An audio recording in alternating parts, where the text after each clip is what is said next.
Se tem um setor que sente qualquer mudança na economia, é o mercado imobiliário. E agora, com a reforma tributária, muita gente está se perguntando o que realmente muda na prática.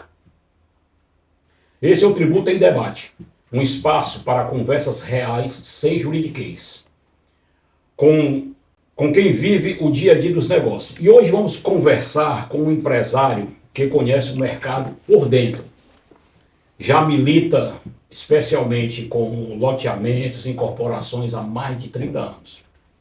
E hoje está comigo um grande amigo, que eu já o conheço quase que a vida toda, é o meu querido amigo José Luiz. Muito obrigado por aceitar o convite, mas inicialmente apresente-se para o nosso público.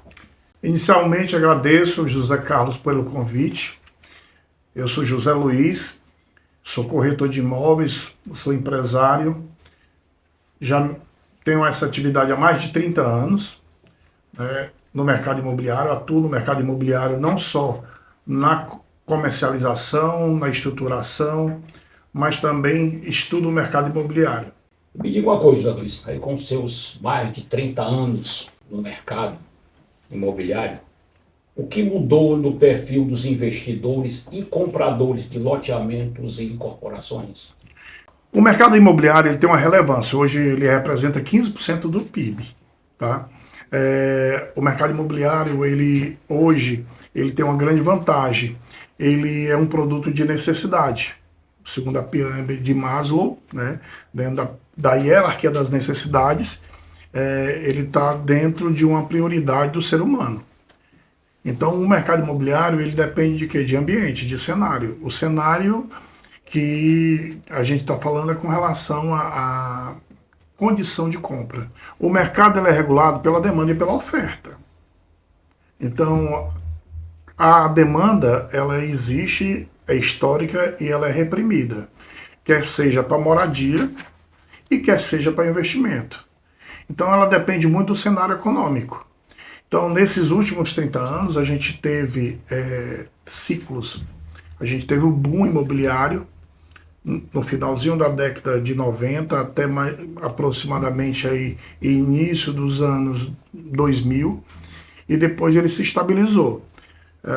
O imóvel, hoje, ele representa, digamos, uma conquista para o consumidor.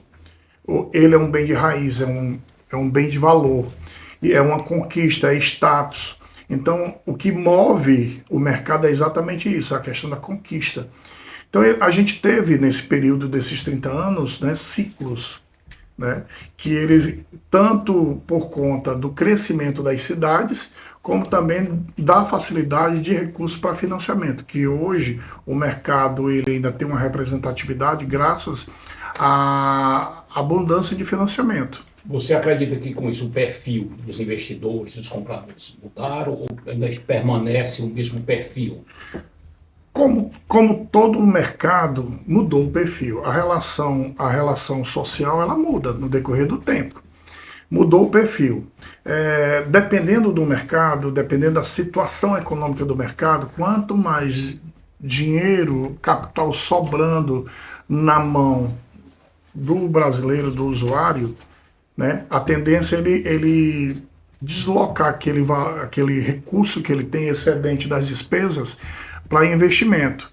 Então a gente tem hoje, no mercado imobiliário mais abrangente, a gente tem um imóvel para moradia, tem um imóvel para investimento e tem um imóvel para você buscar uma renda passiva. Então, dependendo da situação econômica que o país se encontre, aí a gente tem essas três vocações que elas agem simultaneamente. Quando o mercado, a gente tem um mercado muito mais desafiador, quem segura a estrutura da construção civil é exatamente o mercado de moradia. Como hoje a gente tem um projeto Minha Casa Minha Vida. O projeto Minha Casa Minha Vida, ele desde 2010, aproximadamente, desde 2010, 2012, é o que está impulsionando o mercado imobiliário. Certo. Então, assim, dentro do perfil, é importante também a gente lembrar que com a reforma tributária, esse perfil tende a mudar mais uma vez, né? Até por o seguinte, a pessoa física pode se tornar contribuinte de IBS e CBS. Então, obviamente, aí tem que ter muita observância a partir de, principalmente, 2027. Né? E me diga uma coisa, para quem conhece o setor como você conhece, qual a diferença prática entre loteamento e incorporação no dia a dia da empresa? Vamos lá. Loteamento é um produto. Né? Incorporação é um rito. É um rito de quê? De aprovação de um empreendimento. A gente pode iniciar falando sobre loteamento, que é um produto. Loteamento ele pode ser o que você tiver de área, um beneficiamento de área acima de 10 mil metros quadrados, abaixo de 10 mil metros quadrados é desmembramento. É diferente. É um rito. É um rito mais simplificado, que não requer aprovação, apenas uma chancela do ente municipal. Já loteamento, não. Loteamento ele se submete a uma lei, a 6766 de 79, a qual você vai fazer um parcelamento, o qual existe um rito, os quais você vai parcelar, você vai transformar aquela área em frações.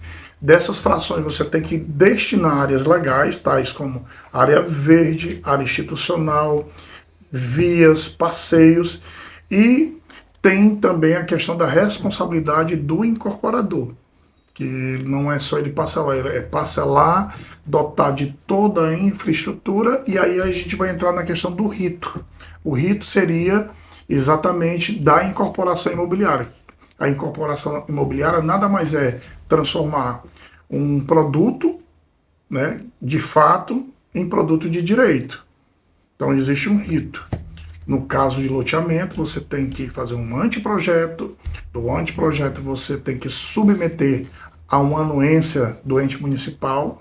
Em seguida você vai buscar o licenciamento nos órgãos ambientais, para em seguida você conseguir, através de um decreto municipal, aprovar aquele loteamento, quer seja aberto, quer seja fechado.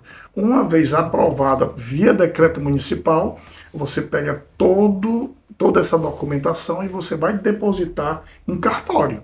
E aí esse rito de aprovação, que também serve tanto para loteamento como para edificado que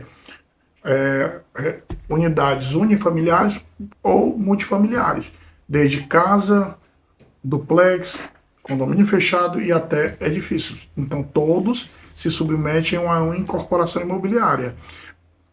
Por que existe a incorporação imobiliária? Principalmente porque a gente tem aqui no Brasil a coisa da entrega futura. Então a entrega futura, a gente só pode estabelecer uma relação jurídica entre um comprador, né, e uma construtora se o produto, embora aquilo ainda não exista de fato, mas ele existe de direito. Então, a incorporação ela serve para dar essa garantia para o consumidor com relação a que ele vai comprar e que ele tem direito, ele percebe o direito detém o direito daquela fração que foi definida lá na incorporação imobiliária. Certo. Agora, um dado interessante, você falou, você começou a sua fala, sobre transformar o produto numa questão de fato, né, para uma questão de direito, né? Eu achei interessante, você dá para tu Claro. ser mais explícito, né? Porque eu achei isso extremamente interessante, é um fato que realmente merece a atenção.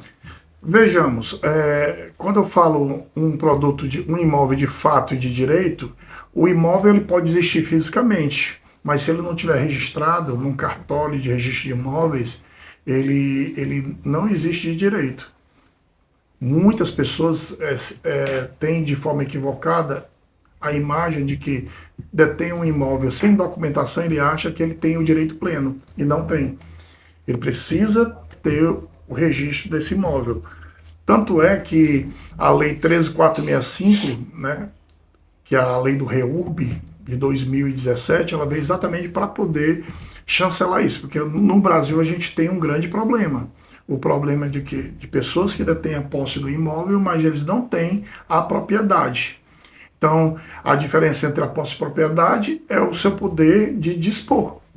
Então, quando eu tenho um imóvel que eu só tenho uma posse, mesmo que mansa e pacífica, esse imóvel não necessariamente você tem ele de direito, porque a posse é um ânimos, como o senhor bem sabe. E até aproveitando aqui um gancho, até licença aqui para a gente falar, porque você falou agora num ponto importantíssimo, né? É a questão de muitos proprietários de imóveis, né? Tem aquela questão do contrato de gaveta. E esse contrato não foi até o cartório de registro de imóvel.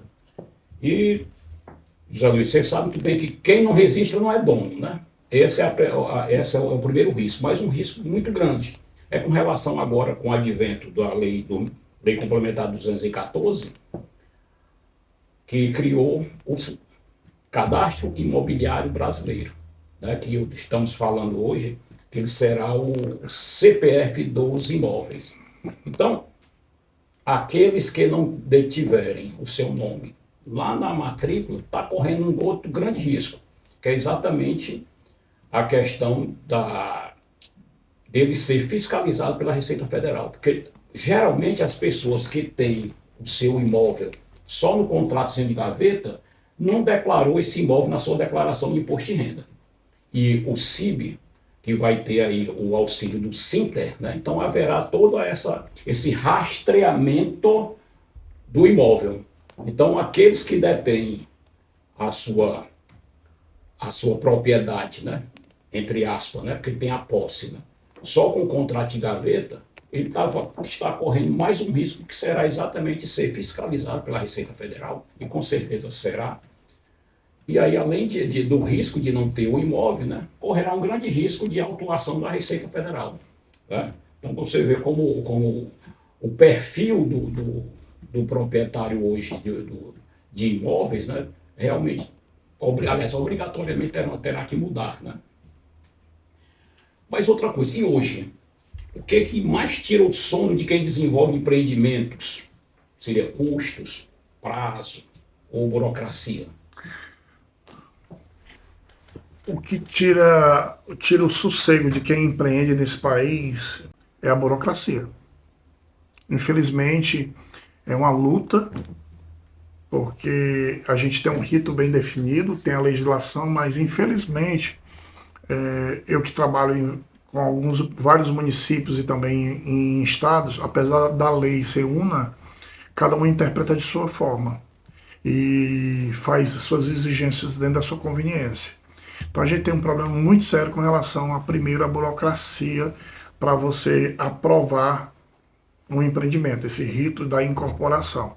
O segundo maior desafio é a questão registral, que também a gente tem uma lei, inclusive está bem atualizada, mas infelizmente o tabelionato, né, de registro de imóveis, eles geram muita dificuldade, né, em nome de uma pseudo-legalidade, para poder a gente concluir esse processo de incorporação. Cada tabelião ele entende de uma forma. E isso é uma luta.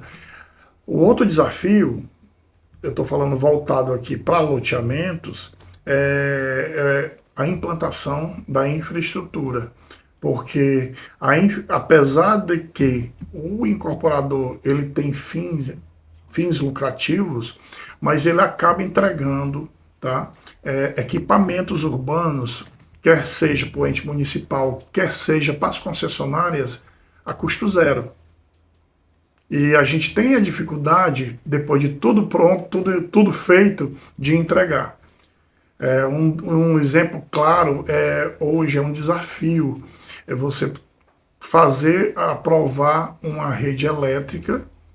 Outro desafio é você implantar com teus recursos, e o desafio maior é entregar essa rede para a concessionária. Para você ter uma ideia, depois de tudo pronto, é no mínimo 6 meses a 1 ano para você fazer uma interligação. Então, isso aí é o desafio. O desafio não é o mercado, o desafio não é a concorrência, sim a própria burocracia que gira em torno do empreendimento. Falando em edificado, depois de tudo pronto, isso aqui quem está no mercado no dia a dia sabe, depois de tudo pronto, feita a entrega para os proprietários do imóvel edificado, quer seja edifício, quer seja condomínio, o desafio é a Eno fazer aquela interligação, puxar aquele fio para que o condomínio comece a funcionar. Então, é esse desafio que o mercado se sente desamparado, porque realmente, apesar da legislação estar posta, apesar da gente ter uma agência reguladora, no caso específico da Eno, a gente tem esse desafio, né, de cumprir no tempo certo. Muito bem, José Luiz. Iniciada a obra, como é que funciona a mecânica de implantação de um empreendimento? Concluída a parte documental, uma vez que saiu o registro de incorporação, a obra está autorizada a iniciar. No caso de loteamentos, inicia pela terraplanagem, depois da terraplanagem, a abertura das vias, e em seguida vai vir com a rede de água, né? Em seguida vai vir a rede elétrica e, por final, vem a rede de iluminação pública. Né? Tem hoje alguns empreendimentos que eles adotam determinadas áreas, eles fazem uma centralidade de lazer, né, para aquele público daquele empreendimento. Parquinho, quadra de beach tênis, enfim. Então, o processo construtivo em si é bem simples, né? A construtora, ela nem sempre ela tem equipamentos, nem pessoal para fazer isso. Geralmente é terceirizado, geralmente por empreiteiros, né? Pessoas jurídicas, autônomos ou empresas constituídas especializadas nessa área, digamos. Na área de terraplanagem, geralmente a gente procura uma empresa que tenha máquinas e tenha essa expertise de terraplanagem. A rede elétrica, da mesma forma, a gente procura empresas que trabalham com eletrificação. E de rede de água também, a gente procura o pessoal que trabalha nessa área, né? Já no edificado, já é um processo construtivo bem mais complexo, né? Que a construtora tem que ter uma estrutura bem melhor, que ela tem que ter um acompanhamento de todo o processo construtivo, onde tem que ter calculista, onde tem que ter o pessoal que vai fazer a questão da base, da estrutura do prédio. Então é bem mais complexo, mas tudo isso aqui, boa parte é terceirizado, outra parte a construtora ela detém, né, pessoal e equipamento para fazer. Você falou no momento que também teriam, entre a prestação de serviço, também autônomos, né? O percentual de autônomos, né? Você acharia que era quanto? E outro, esses autônomos são aqueles que emitem nota ou é aquele que você trabalha e eu lhe pago? Vamos lá. Com relação a percentual, não dá para a gente mensurar. O que eu posso te dizer é que o número de pessoas envolvidas, dependendo do empreendimento, ela é mínima. É mínima, né? Principalmente porque realmente todo esse processo de construtivo ou de implantação de empreendimento requer, né, que o prestador de serviço tenha nota. Então, acredito que seja o mínimo possível. Certo. Porque um dado interessante, que junto com a reforma, é que o prestador que fornecer essa nota, né, temos que ver qual seria a forma, né, porque na reforma tributária, a pessoa física, em alguns momentos, ela pode se tornar um contribuinte de IBS e CBS. Né, e os tomadores de serviço, né, das construtoras principalmente, que geralmente trabalham com muita empresa enquadrada no simples. E aí, para fazer a sua precificação final, ela tem que realmente fazer aí já um planejamento tributário, para que não haja, no final do empreendimento, né, susto quanto à questão de precificação. Lembrando que, a partir de 2027, nós vamos começar a ter atenção com os créditos, né? Com as notas fiscais que vamos receber. Isso é extremamente importante. Interessante a sua colocação, porque o que a gente vê muito, principalmente na faixa do programa Minha Casa Minha Vida, onde a gente tem muitos construtores de pequeno e médio porte, que eles trabalham ainda muito na informalidade. Isso vai afetar muito. Ele compra o terreno para fazer 2, 3, 5 casas, ele contrata um pessoal a preço fechado para construir, aí ele ainda compra o material no depósito, ele compra o material de um vendedor que vai passando, então ele não se preocupa com relação a essa questão de buscar nota fiscal, né? Ele fecha o preço dele da mão de obra, ele fecha o preço do material, aí ele vê o custo para poder regularizar a obra e averbar a casa, pronto. Só que eu acredito que nesse novo modelo, nova realidade da reforma tributária, não vai ser possível ele fazer dessa forma. Exato. E um dado importante que você acabou de falar, principalmente para esses pequenos construtores, né? Porque a partir de 2027 nós teremos também a nota fiscal que atenderá ao mercado imobiliário. Hoje, né, se negocia imóveis, né, o início da negociação, né, o início, vamos dizer, do início do negócio jurídico, do contrato, né, de compra e venda. Se for parcelado, emite-se lá as parcelas, né, e no final faz a transferência da casa, né, ou do apartamento ou do lote. Né. A partir de 2027, então haverá aí a obrigatoriedade da emissão da nota fiscal. Então, no que você emite essa nota fiscal, você vai estar dando conta, né, de um débito. Né. Aí, se você não obteve as notas fiscais quando do período da implantação, da construção, né, aí o custo do empreendimento vai ficar bem mais caro, entendeu?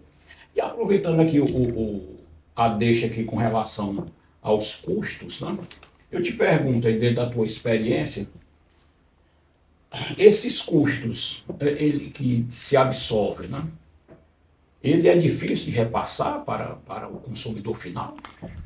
Isso é uma regra de mercado, né? Aliás, é uma regra do capitalismo. Quem paga a conta é o cliente, não tenha dúvida. Se você tem aumento de custos, é repassado por preço. Hoje, a matéria-prima do mercado imobiliário se chama terreno. Tudo começa pelo terreno. Então, à medida que a região vai se desenvolvendo, à medida que a oferta de terreno ela vai se tornando mais escassa, o terreno ele evolui de preço, consequentemente, as frações, né? E o produto que for beneficiado do terreno ele aumenta. Então, o desafio do mercado imobiliário é o custo do terreno, o processo produtivo, que ele é um processo produtivo complexo, né? E a margem é pequena. Então, realmente, tudo que acontece durante o processo construtivo que venha a quebrar um planejamento, né? E vai para o cliente. Não tenha dúvida que esse valor vai para o cliente. Inclusive, aumento de custos de materiais, de insumos, de terreno, inclusive também a questão tributária. Se você tiver aumento de imposto, é o cliente que paga.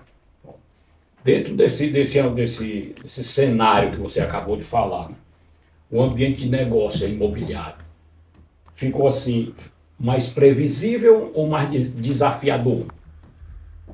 O que eu falei no início aqui da nossa conversa é um produto de necessidade, né? É um produto de necessidade e que, para nós brasileiros, para a gente conseguir a conquista do primeiro imóvel ou escalonar para um novo patamar de imóvel, a gente depende de algumas variáveis. E a variável mais importante é a questão econômica, né? Então a gente vai falar aí sobre taxa de juros, a gente vai falar aí com relação à capacidade de pagamento. Então, esse é o desafio, né? Porque a necessidade do imóvel todo mundo tem. Agora, essa questão de você ter capacidade, né, para adquirir aquele imóvel e você ter uma linha de crédito, né, com um juro justo para você entrar, é isso que determina o mercado. Então, a previsibilidade vai depender desse fator econômico, né? A oferta de financiamento a um juro razoável, que o consumidor consiga honrar aquele compromisso, porque produto tem, oferta tem, a demanda é reprimida, é uma coisa que é indiscutível. Dentro como você falou, né, o mercado vê muito taxa de juros, né, questão de financiamento. Quando se fala de reforma tributária, qual a maior dúvida ou preocupação que os empresários deste setor sentem com relação especificamente à reforma tributária? Assim, você escuta algo ou esse tema ainda não foi pauta de discussão? A reforma tributária, apesar de aprovada, ela ainda não está sendo difundida e discutida a fundo. É uma matéria nova, foi aprovada recentemente. A discussão ainda não, a gente não observa essa discussão, mas é uma matéria altamente relevante, porque vai mexer com todo o processo construtivo, né? Principalmente daquilo que eu falei inicialmente, dos pequenos e médios construtores, que viviam de arremedo, eles vão ter que tocar, vão ter que enxergar a questão tributária com um pouco mais de seriedade, né? Tem que acompanhar, tem que ser pelo profissional do contador, e, enfim, está faltando essa discussão. Eu acredito que, à medida que for se aproximando exatamente do início da prática da reforma, né, eu acredito que aí eles vão ter que discutir e também se adequar, principalmente a questão de adequação, né? Pelo pouco que eu já vi, as mudanças em termos com relação a hoje alíquotas não vai mudar muita coisa, vai mudar exatamente o rito, que esse rito que se tem que ter mais atenção, né? Mas no mais, acredito que o mercado vai se adaptar rapidamente. A reforma 2026 exatamente iniciou-se a transição, né, da reforma tributária. O mercado imobiliário, Zé Luiz, ele foi extremamente impactado, né? Até porque tem algumas práticas, né, que eram obrigatórias no mercado imobiliário que não tinham, né? Por exemplo, lá em loteamento vocês não pagam, por exemplo, ISS. A partir da reforma tributária vocês terão aí o IBS, né? Então haverá os loteamentos, locação, né? Não havia a obrigatoriedade da emissão de nota fiscal. A partir de 27, né, teremos essa obrigação, né? E um dado importante aos meus queridos amigos aí do setor imobiliário, uma observação que eu não sei se já está sendo difundida ou se já existe uma preocupação, com os empreendimentos em andamento. Por exemplo, loteamentos, né? Se faz um loteamento hoje em 60, 80, 120 parcelas, não é assim? Hoje estou em até 180 meses. 180 meses. Então, nós temos aí contratos, né, vigindo. Aí a grande pergunta, né, vem o seguinte: nesses contratos, existe alguma cláusula em que permite haver, você colocar, assim, para ver se para ficar bem que as pessoas entendem, que eu possa incluir algum aumento, algum custo tributário, porque a partir de 27 as loteadoras vão emitir nota fiscal, e nessa nota fiscal haverá o destaque do IBS, da CBS, né? E obviamente terá também o IBS. E o IBS, ele vai começar a sua transição propriamente dita a partir de 2029. Então, esses contratos que estão já vigindo, né, no momento em que a loteadora, né, a imobiliária, emitir a nota fiscal, vai estar destacado a IBS, por exemplo, de 27 até 29. Então isso haverá um acréscimo, né? Se o contrato não tiver alguma cláusula, né, que permita essa alteração, ou dividam, enfim, aí vai ser um acordo, né, entre comprador e vendedor, a loteadora vai absorver esses custos. Você ouviu algo sobre isso? Ou tem algum entendimento sobre isso? Como eu havia te dito, é algo muito novo. te digo com certeza que nenhum incorporador aqui em Nível do Ceará, ele está preparado para isso. Quer seja na materialização, não tem.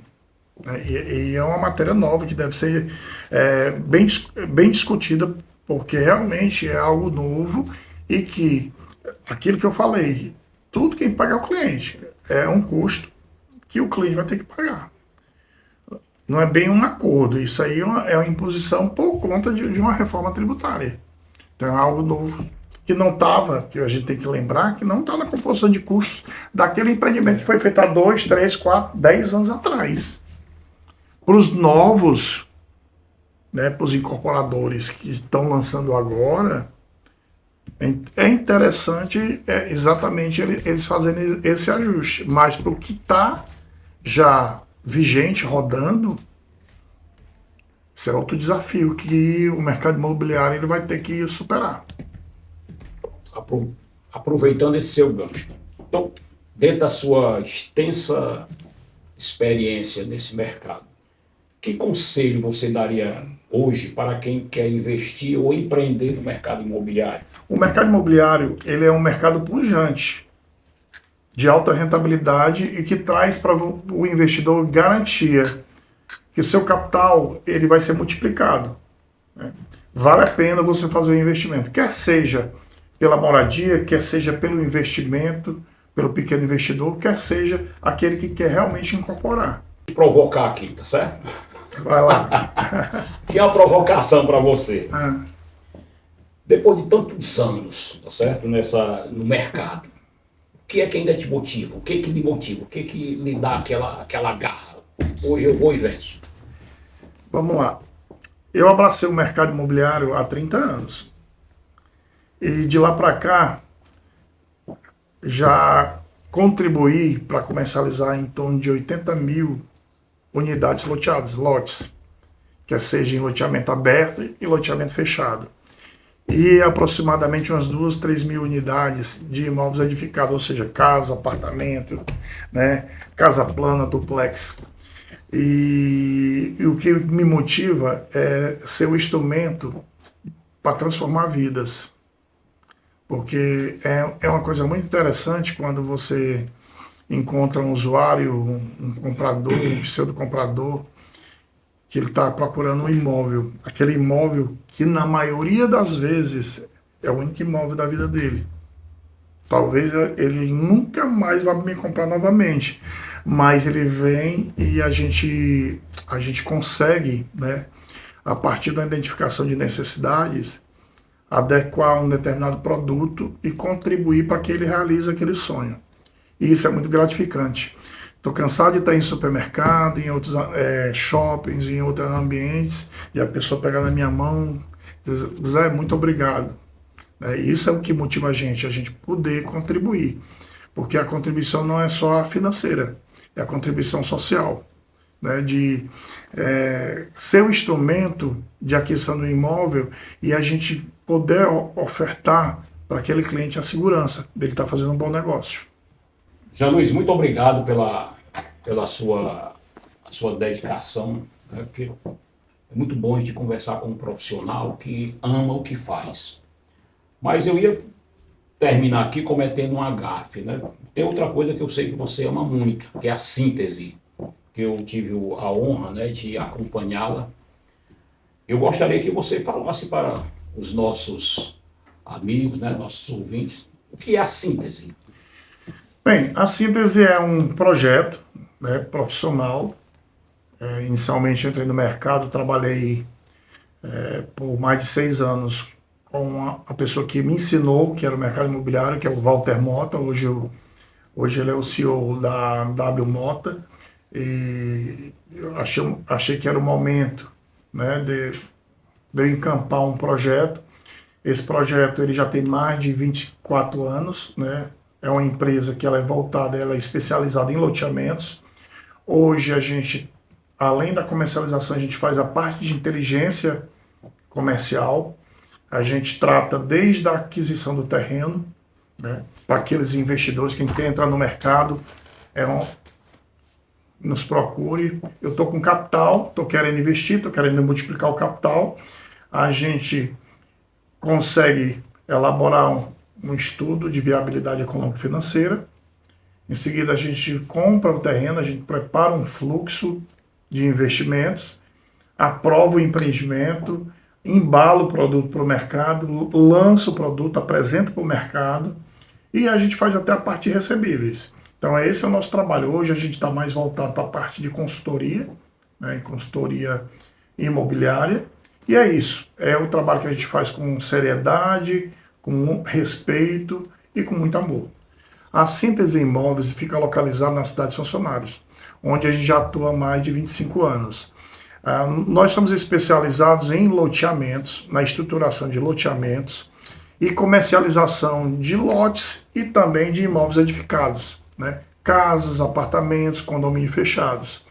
Nós fazemos toda a estruturação do negócio, além da consultoria comercial e inteligência.